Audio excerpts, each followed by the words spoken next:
Hello, everyone. My name is Brandon, and occasionally I make a YouTube video or two and upload it to YouTube. And you guys leave awesome feedback on it, apparently, because I must say, I was really surprised. I woke up this morning to like just a bunch of comments and stuff saying really nice things about the video and about me finally uploading again and stuff. And that was really cool because I wasn't expecting that for my first video in like a month or two. I don't even know how long it's been. So it definitely encourages me to make more for sure. So I just want to thank everyone who watched the video and commented and liked on it and stuff. That was really cool because it made my day. So thank you. This video though, it's a commentary, but it doesn't really have one topic. I kind of just coming into this with the mindset of talking about a bunch of things. Like, I definitely want to talk on new consoles, so I guess we can hit that first. That's cool.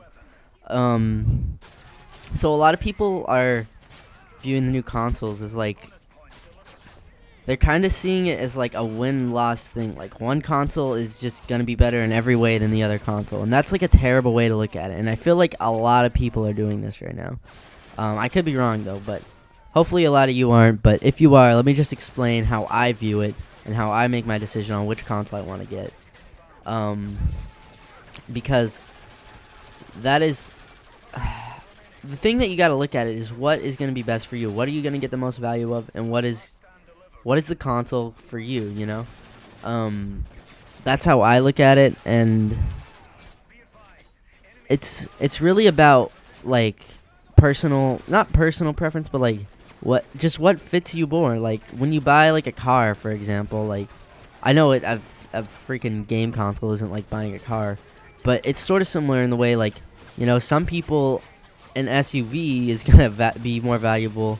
You know, like the guy with 4 kids is gonna want to buy a van more than he's gonna want to buy. Well, he might not want to, but he might be forced to buy a van more than he's gonna want to buy like a Chevy Camaro or something. You know, somebody who likes, you know, like for example, like a lot of people are saying like one has better exclusives. Well, I don't think you can say like one has better exclusive. I feel like exclusives are all about preference, and like for me, I personally like PlayStation exclusives more. The Wii U, for example, like pretty much only people who are buying the Wii U are people who like the exclusives more than the other two consoles, because like why else would you buy the Wii U? Maybe you're just a Nintendo guy, but I mean if you're a Nintendo guy then you probably like the exclusives more. You see what I'm saying? But the exclusives things for me is all about personal preference, and that's the biggest, I feel like that's the biggest factor, because the consoles, I mean the PS4 supposedly has like minimally better hardware, which is obviously like a plus for them, and it's a little bit cheaper, and I'll go into that in a second. But it's all about the exclusives, because in the end the consoles are gonna have a lot of the same games. They're gonna pretty much play the same. You're gonna be able to have the same features. You know, you're gonna be able to use Netflix on both. You're gonna have, you know, online stores. You're gonna be able to buy and download games, and you're gonna be able to buy games from GameStop as well if you like it that way. You're going to have a bunch of choices, and there's going to be new things that probably come up, like updates to the, you know, Xbox Live and PlayStation Network and the stores and stuff that are going to add new features that are going to be quote-unquote next-gen, I imagine. That's probably going to happen, you know. There's going to be things that we didn't expect, you know, like people probably didn't foresee their Xboxes and PS3s turning into Netflix players, you know, back when they came out. Or maybe they did, I don't know. But, you know, things like that are gonna probably sprout up over the next generation, and that's all gonna be pretty neck and neck between both consoles. You know what I mean? Obviously, you don't want to buy, like, if you feel like Microsoft, for example, like a lot of people feel like Microsoft was trying to screw the consumer for a while. Obviously, they changed their DRM and stuff, which wasn't a big factor to me. But it was to a lot of people, apparently, because they like to buy a ton of used games and get ripped off by GameStop or something. I don't know.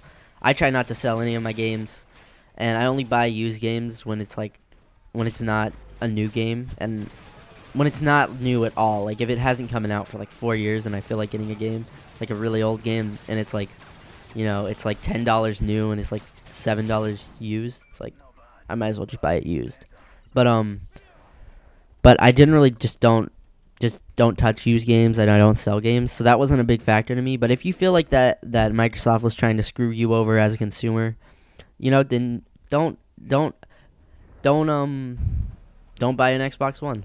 And if you feel like Sony, I don't know, if PS4 isn't the console for you, then don't buy a PS4. It's all about like how the console fits you. It's almost like a DNA. You know what I mean? If that makes sense. I don't know if that makes sense, but to me it does in my head.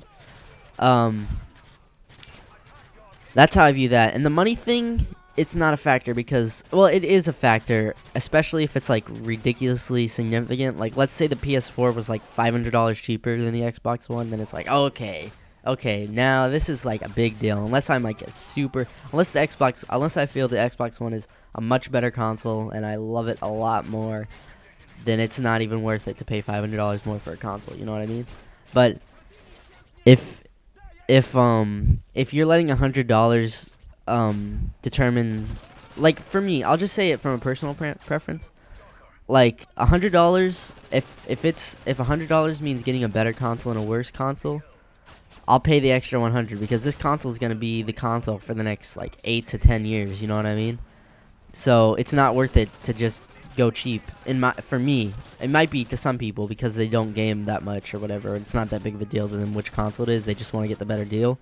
Then it's probably worth it. But for me, that's how you gotta look at it. You gotta look at it from a personal. You gotta be selfish. You gotta look at it from a personal standpoint, and just figure out what console is the best for you.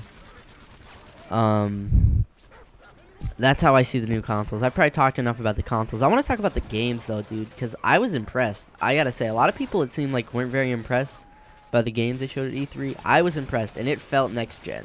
The games, they looked, and it felt like they were next gen games. You know what I mean? Like, a lot of people are saying that this generation is kind of not that big of an upgrade because, like, we used to have like 2D gaming into 3D gaming, and then we had like 3D gaming into HD gaming, and now it's just kind of like not that big of an upgrade. You don't really have like that one huge barometer, I guess, to determine like what the next generation offers, but it is pretty significant of a difference.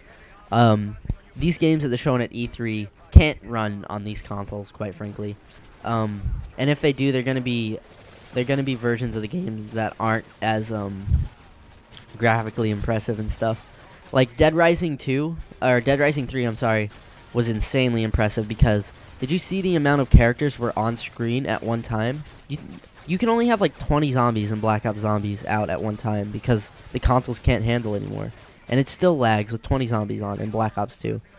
Or I don't know if it's exactly 20, but you get the point, right? Like, that game had like hundreds. It had hundreds of zombies on screen at one time, and it was HD graphics, and it was just really beautiful landscape, and you could see forever. That is next gen, in my opinion. It might not be in your opinion, but to me, that feels next gen. And that was a game that impressed me, even though apparently it's an Xbox exclusive. Like, I probably wouldn't buy it anyways, even if it was on PS4, because it's not like, I don't know, it's not a zombie game that attracts my attention. Like, I loved The Last of Us. For 1 second, I'll just say this: The Last of Us is probably the best game I've ever played. I think it's my favorite game of all time. It was amazing, and if you haven't bought it, I suggest it. But even The Last of Us has problems on the current consoles because it's graphically impressive. It is a beautiful game, and you can see for a long time in that game too. But you can't have a ton of characters on screen. There's never more than like maybe 10 characters on screen in that game, I would say. There's not a lot of people. And that's because the current gen can't run it. It can't. That's way too many. It causes frame rate problems and stuff, and it's because there's not the hardware, to back it up. There's not the hardware there in the current generation of consoles. And there were a lot of impressive games though. Dead Rising 3 was just an example of the next gen. Like Titanfall. Did you see Titanfall? That game. Oh my goodness. Now, I think that is an Xbox exclusive, but the reason why that wasn't a deal breaker for me, like, first off, I'm not going to buy a console for 8 years based on one game that's coming out on release. like that's a bad idea in my opinion. For me, if it matters to you that much, then maybe it's a good idea. But the Titanfall is also going to be on PC. So if nothing else, I can get it on PC, and I might actually buy both consoles in the future. I'm definitely not going to buy them both on release, but I'll think about it because I kind of want to. I don't know. There's things that the Xbox One has that there's games and stuff that really intrigue me and attract me to the console. But I pre-ordered a PS4. I'm getting a PS4, and I'm excited about that. And like I said, I love the PS4 exclusives. A lot of them, like Killzone, for example. Killzone looked good. That was probably my third most impressive game. Like Titanfall was number 1, Killzone was my third, and the Destiny was right there with Titanfall. Because Destiny, it looked amazing. It looked so much fun. It looked like the perfect mix between like Halo and Call of Duty and like Borderlands and Skyrim. It looked amazing, and it had like co-op it looks like it's going to be a fun ass game for you and 3 or 4 friends to just play. And I feel like it was honestly like it helped me rationalize my decision of PS4, because honestly, I would feel like the same thing if I pre-ordered an Xbox One. I'd feel the same thing that I do after pre-ordering the PS4 to Titanfall. Like I'm kind of like Titanfall, it's not gonna be on the PS4. And if I pre-order the Xbox One, I'd be like, but Destiny isn't gonna be on the Xbox. Oh, actually, you know what? I think it is. I'm not positive on that one. But those 2 games look amazing. But I know it definitely has more exclusives for PS4, like more DLCs and crap, stuff like that.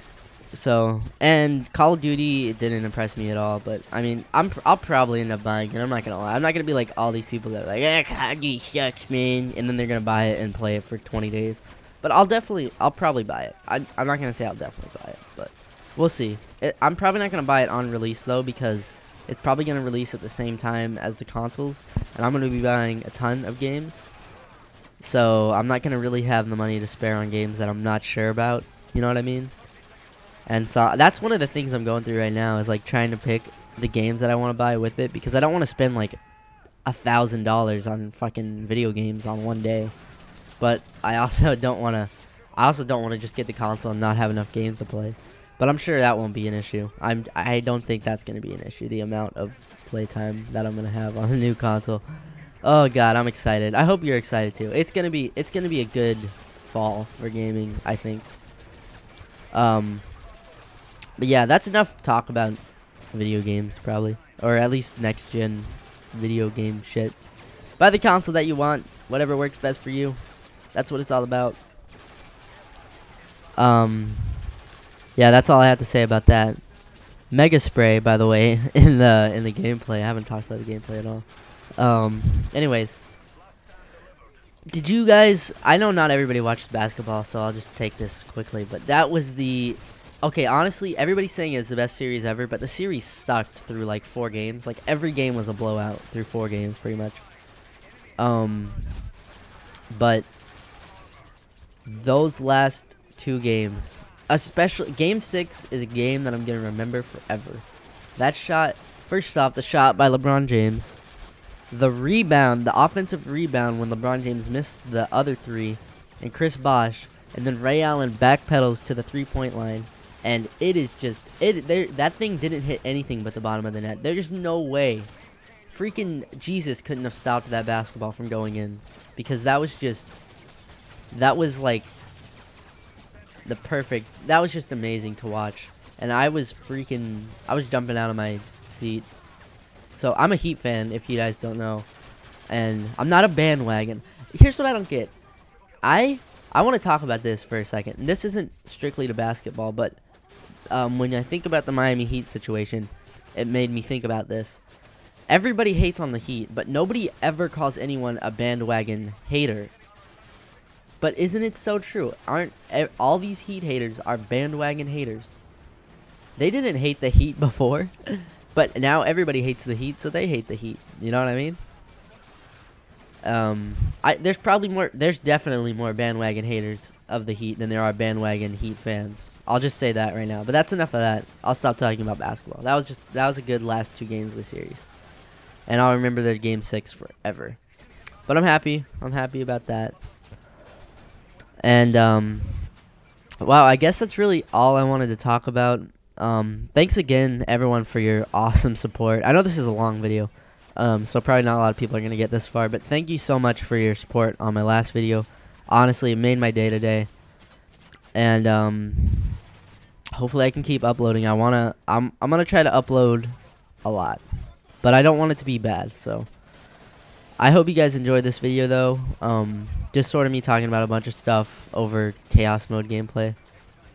Haven't played this in forever. It's really fun. It's really fun. I like going back to MW3 and playing it every now and then. It's refreshing, you know. But yeah, I'll probably make a video for tomorrow. So I'll see you guys then.